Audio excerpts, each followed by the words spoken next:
Hello, Jefferson students. Hello, Jefferson staff. Hello, Jefferson parents.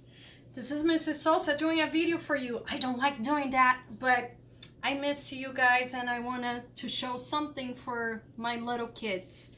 All of you, Jefferson and Jaguars. How important to keep your hand clean from the germs. So there's a little experiment that I'm going to show you what to do, how the germs stays on your hand, and you can show your parents, okay? So we have some water over here. You know I love experiments.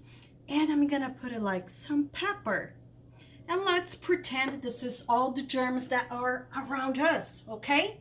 So look, you're gonna see now, I'm gonna stick my finger on the germs.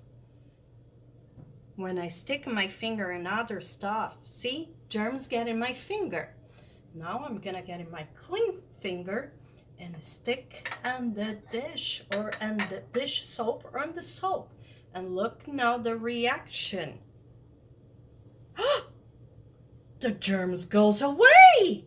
That's why it's so important for you to wash your hands so you don't get germs around you. Please wash your hands.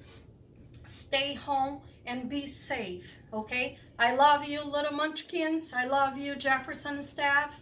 And you shall see a little more of me in the next few days, okay? Be safe and do your e-learning. Love you guys. Bye-bye.